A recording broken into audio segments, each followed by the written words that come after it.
Good afternoon, everyone. Come on, you can do better than that. Good afternoon, everyone. It is my great pleasure to be here, and I am particularly thankful for Steve for reaching out to me some months back to ask me if I would come and speak at what then became this symposium. I've also really enjoyed listening to the other panelists who have gone before us today to talk about, I think, some critical, important issues in policing, and really to dig down into the nuances of those. It's a conversation that is really vitally important.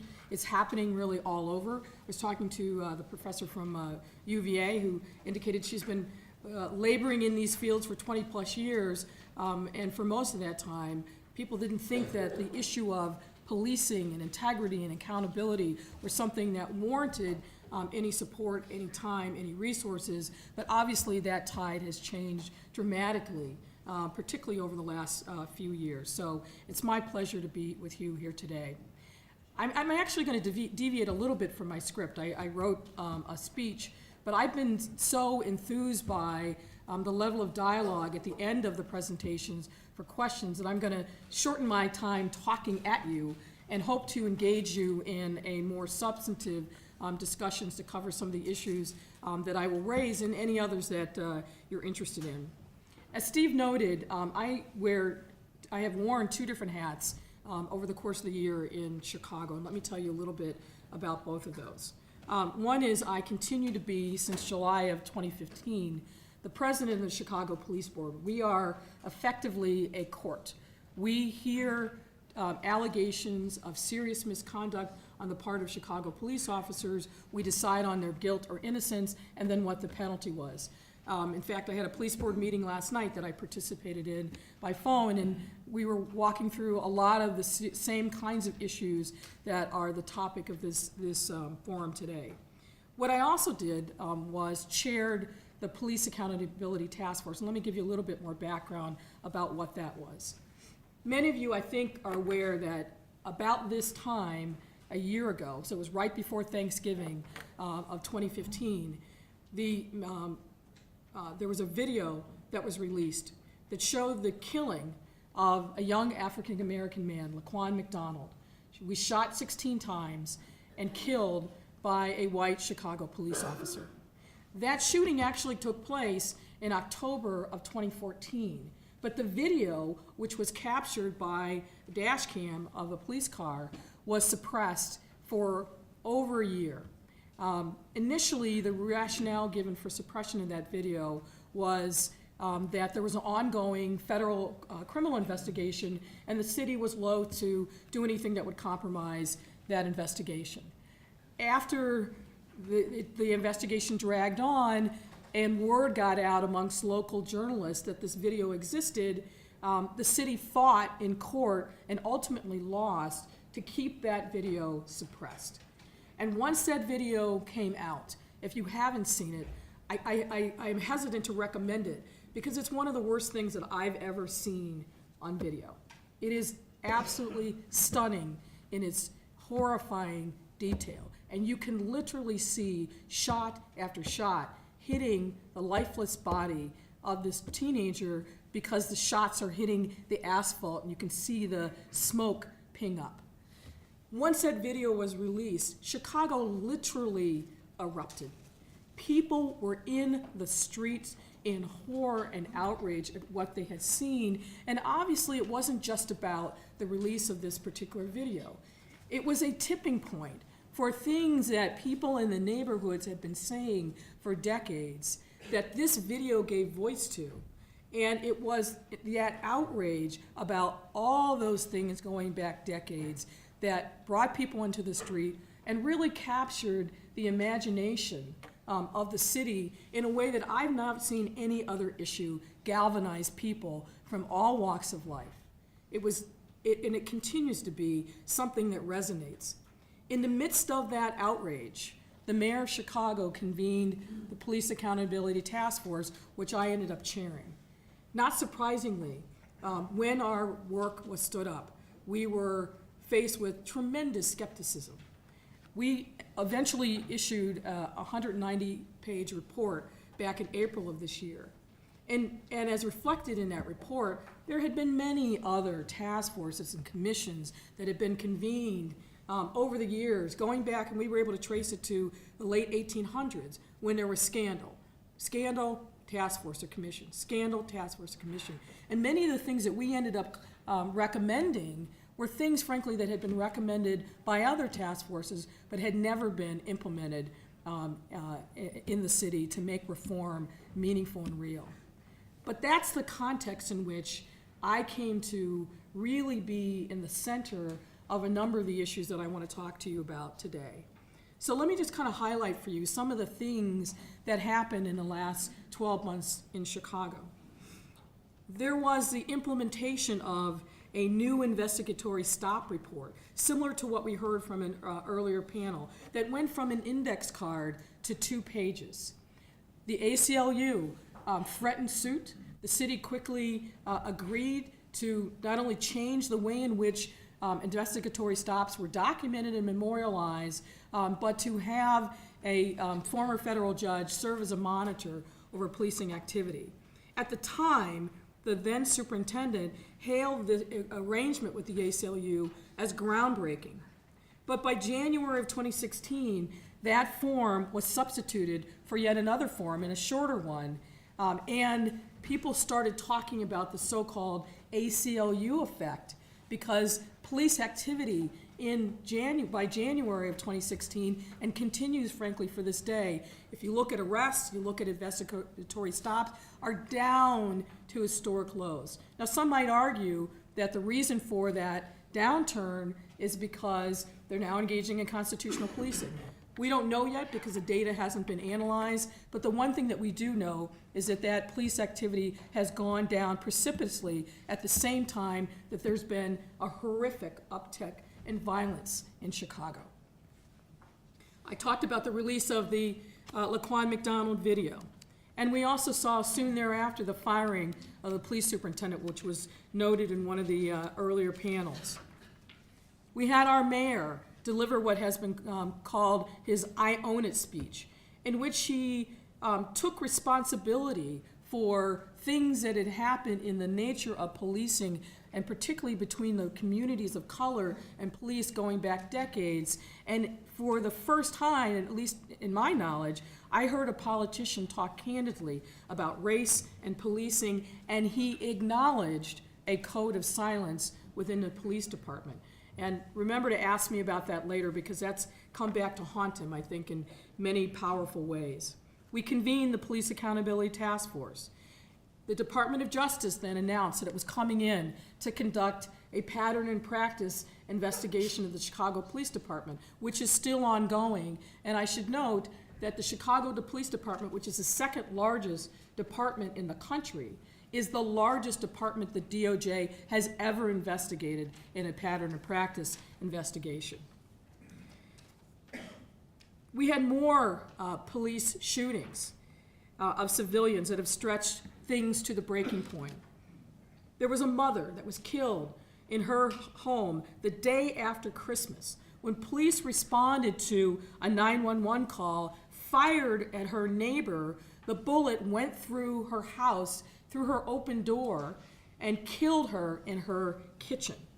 And that neighbor, a young adult college student who was clearly suffering from a mental health crisis, but the officers who responded to that call were not properly trained to respond to people in trouble and exhibiting the kind of mental health duress that this young man was suffering. And so when he wielded a baseball bat as the police came up to his doorstep, he ran and they shot him. They say out of fear. They shot him in the back and killed him. And by the way, interestingly, the shooting officer in that case subsequently filed suit against that young man's estate, claiming that he was traumatized by the shooting. That's unheard of in my knowledge. And recently, we had a teenager who had apparently stolen a luxury car and was cruising around a neighborhood. He ended up fleeing the vehicle and getting shot in the back and killed by police officers who mistakenly believe that he was shooting, and it turns out it was actually gunshots fired by their fellow officers in their direction. And as I mentioned, we have seen a precipitous drop in police activity as measured by arrests and investigatory stops. We've seen the selection of a new superintendent. And we've made some halting but slight progress at reform, and marked by the fight for transparency and community involvement. And as I mentioned in my comments earlier, we've seen historic levels of unabated violence in many poverty-stricken neighborhoods. Now, any one of these instances would be enough to set back legitimacy in policing for decades. But in my town, in Chicago, all this and more has happened just in one 12-month period. At times, it really has seemed like we are looking up at the bottom. And out of these difficult and seemingly desperate circumstances, there are a couple themes that have been really resonating with me that I want to share with you today. One important one is perceptions matter. Whether tied to reality or not, perceptions can drive a narrative, and a narrative that captures the imagination of the people can drive policy and further entrench views of individual citizens that are very difficult to dislodge. Let's take a quick instant poll. Based on what you've heard about Chicago and what I've said here today, how many of you believe that police-involved shootings are going up, not down? Don't be shy. Well, obviously it's a trick question. Police shootings have actually gone down over the last 5 years. Last year in Chicago, which may shock some of you, we had 25 police-involved shootings. That's where the police shot or killed a civilian. Compared with about 5 years ago, where we had 50 or more, that number has actually been coming down. But the perception by you is frankly the perception that many people in Chicago have, which is that police-involved shootings are out of control. Now let me be clear. Even if one life is lost through a police shooting, regardless of the circumstances, it's a tragedy for all involved. But my point in putting you through this little exercise is that the perception of violence, particularly this perception of police abuse, can become reality when those perceptions are, and are a problem when those perceptions are premised upon incomplete or inaccurate information, and they can become a powerful narrative that takes hold and makes getting at the truth all the more difficult. As part of the task force work, we held about 4 community meetings in various geographic locations across Chicago. And the level of anger and frustration that we heard and experienced, frankly, was palpable. And it was not merely young African-American men who expressed these emotions. We heard from a wide swath of multiple communities, men and women, young and old, doctors, lawyers, and other professionals, and ordinary citizens, all relating a similar kind of experience with the police, one in which they felt degraded, disrespected, and left with a prevailing sentiment, particularly among people of color, that the police were racist, and that racism was at the very heart of the aggressive and often disrespectful way in which police dealt with them. There would have been nothing that we could do to disabuse folks of this conclusion. Now, I want to be clear in saying that saying all police are racist is clearly fundamentally incorrect. I think it is fair to say that the vast majority of police have a genuine desire to serve the public and came to the job and remain on the job for the right reasons. They understand that respect given is respect that they will receive in turn. Now, that does not, of course, mean that there's not a lot of work to be done in providing our police officers with cultural literacy and other tools to help them be more effective in doing their job in every neighborhood of our very diverse city, regardless of who they are. But the perception of so many across such a wide demographic that they felt like they had no claim to the geography under their feet. Not the sidewalk in front of their house, not the street on which they lived, not the neighborhood in which they traveled. That they couldn't do anything without feeling like they were being harassed and abused by the police. It was a real challenge. And those perceptions arose and were stoked by too many examples of certain police officers who have failed to execute their responsibilities in the right way. And the most egregious examples are the easy ones to see. They find themselves into the evening news. But what I worry about are the less notorious examples.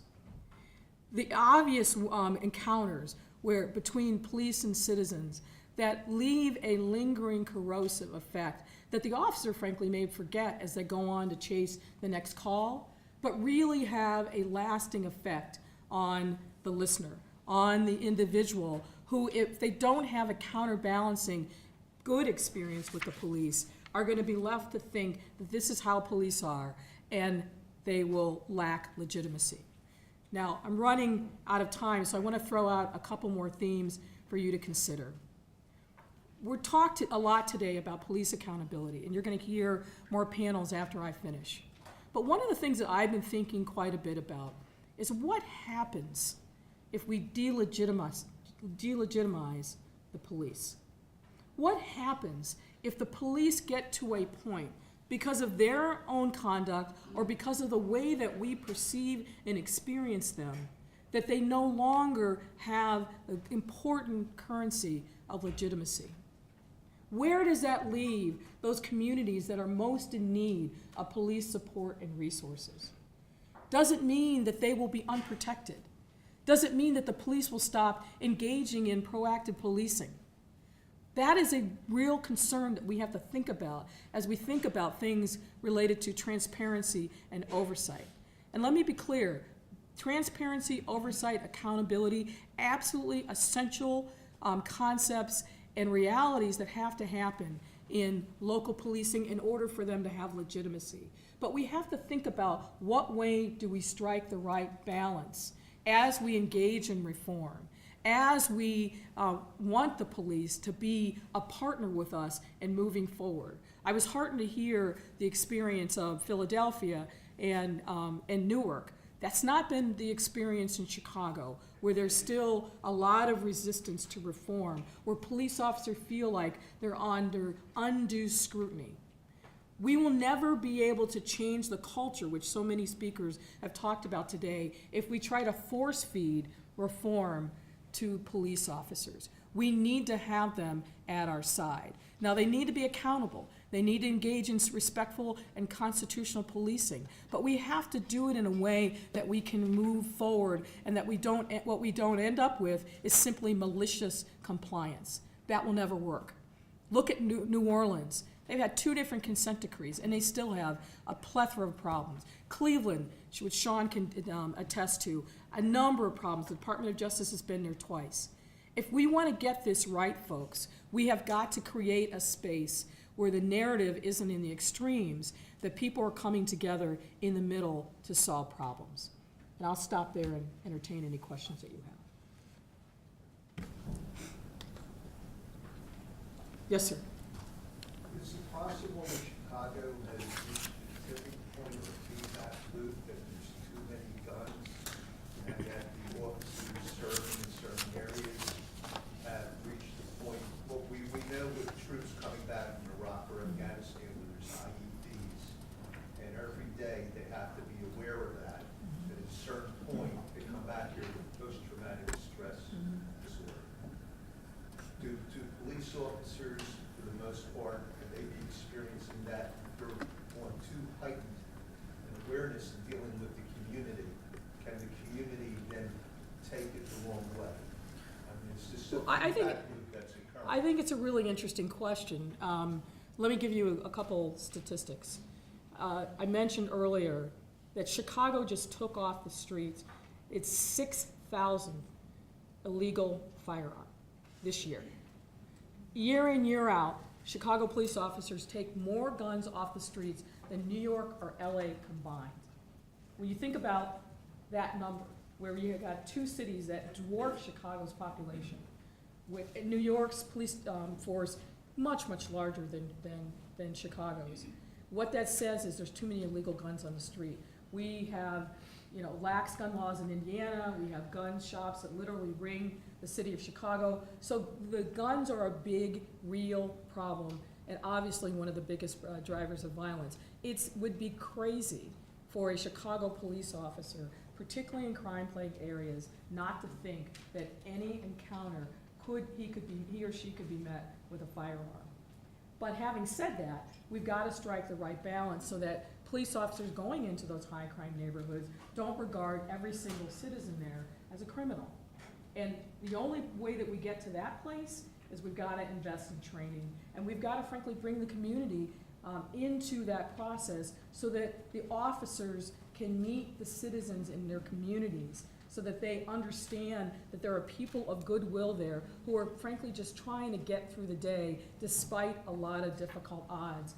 And to your other point, we have to provide more resources for officers who in any jurisdiction have very difficult and stressful jobs. But if you're policing in a large urban area like Chicago, where firearms are literally in the pockets of 10-year-olds, yes, there is a lot of stress. And we've got to deal with that reality and make sure that that stress doesn't manifest itself in the way that they deal with the individuals on the street. Yes, ma'am. On the bike, who's the politician? Say it again. On the bike, who's the politician? Who's the politician? You started telling a story earlier about a politician who got how he voted. Oh. Go silent. Well, it was the mayor of Chicago, and so the story is, he's an interesting character. I'm going to be careful with my words. He and I haven't necessarily agreed on many things this year, but he gave a speech which was at the time very powerful. But I read it the night before, and frankly told his folks, you shouldn't say that there's a code of silence. And the reason I took that position is twofold. One is, I don't think that helps bring police officers to the table. Of course there's a code of silence. There's a code of silence in every single institution that humans occupy. Nobody wants to be the person to dime out their colleague when they're not doing something right or they're not performing up to their responsibilities. It's no different in the police department. Now, of course, having a code of silence in the police department has potentially life-threatening consequences. But for the mayor, who's the chief policy officer, to embrace that, I think that what that did is further alienate the police at a time when we needed to be bringing them closer to us, not pushing them away. My lawyer hat also went on because, having said that, as the chief policyholder officer of the city, not surprisingly, the Section 1983 bar, which we have a very big and aggressive civil rights bar in the city of Chicago, they wanted to take his deposition and find out exactly what he meant when he said there was a code of silence. So he's now been fighting off having to give his testimony because he gave a political speech that wasn't frankly thoughtful enough about these issues and wasn't frankly properly vetted by lawyers who should have known better than to let the mayor say something like that. Yes, ma'am. Well, didn't the mayor know about the? Can you speak up just a little bit? I'm I'm sorry. sorry, didn't the mayor know about the whole tape being withheld prior to his reelection, and so the whole thing didn't come out until after he was reelected? So Well, there's a lot of speculation about that. Here's what I think, honestly. Wasn't he in the whole chain with the police board and everybody on who knew about the whole video at that time? I mean, prior to it being. So the timeline is this. A young man gets shot in late October of 2014. We have a civilian investigative body that is called the Independent Police Review Authority, but it's going to be replaced to be called something else. They were out on the scene within an hour of the shooting. They got the video within about 24 hours of the shooting happening. And, from what has been described to me, they had the holy shit moment. They referred the case to the local prosecuting attorney, who I think had a similar reaction, and then pitched the case to the U.S. Attorney's Office and the FBI. The U.S. Attorney's Office had the case by early December would have been 2014.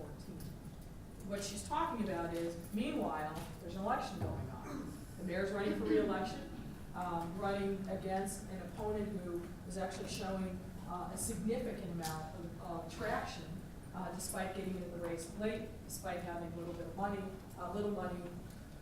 There's no question in my mind that the mayor hadn't known that the video was out there. But I do believe, having talked to all the relevant stakeholders, that there was a deference that was given to the federal investigation, that they believe that if they put the video out there, that it would compromise the integrity of the investigation. I actually believe that to be true. Now, there's a lot of skepticism about it. I've said that. My thought about it in many different forums. People have reacted like you're reacting, like this woman is so naive, I can't believe it. But I believe that to be true. Now, the timeline is the family of the young man who was a ward of the state came forward in March, right before the first election, and said we'd like to settle. Settlement discussions took a little while, and then right after the runoff election, mayor reelected, oh, by the way, we're going to settle this case for $5.5 million. Now, this is an interesting point, I think. When they brought the case to the city council and settled it, there was mention of the fact that there was a video, but there was no inquiry on the part of the 50-member Chicago City Council to see, ask any questions about what is this case about? Where is the video? Can you see it? That didn't come out. Now, I could go in and talk for hours about the lack of oversight and accountability on the part of our beloved city council. But, you know, I think that regardless of what the facts are, as I said before, perceptions matter. There's not a single person in the city of Chicago, except for me maybe, that thinks that the mayor didn't see the video ahead of time, which I don't think he did, and for sure that the video was suppressed to help his reelection efforts. People believe that, and he's living with the consequences of that. Talk about delegitimizing. That's a guy who's got a very difficult time governing now because of the way in which that video was handled. We may have time for one more question for this. Yes, sir. So if we want the community and the police to work together, how do we make that happen? There was a high-profile announcement by a national leader in the police world about reconciliation. Is that a step in the right direction? Does that need to happen in Chicago, or are there other ways that we can try to bring the police and the community closer together? I don't think it can happen without real reconciliation. And the first step, the chief of the International Chiefs of Police made a statement that really had this incredible ripple effect across the law enforcement world of acknowledging the history that police have played in, frankly, suppressing the rights of citizens, particularly citizens of color. That is definitely a big issue and component of what's happening in Chicago. I can't tell you when we released our report, and we acknowledge the fact that people felt like they had been treated poorly because of race. And we talked about the police department's own statistics that frankly gave credibility to that presumption. I still get people, these many months later, who come up at random on the street and thank me and thank the task force members for recognizing what they have experienced in relation to the police. If we don't have that kind of reckoning, I think it's very difficult to move forward. We can't just turn the page and say, let's start on a different playing field. I don't think that that's the way it's going to work, in part because of social media and the amplification of social media on so many issues related to policing. Again, create this perception that there is a huge, grievous wrong that is being visited upon communities by police departments. And where that exists, and Chicago is certainly an example of that, the police department in particular, I think, has to take some steps, big steps, in the direction of the community. We've got to create a space where, frankly, people can have their grievances aired out in a big public way. There's lots of kind of formal reconciliation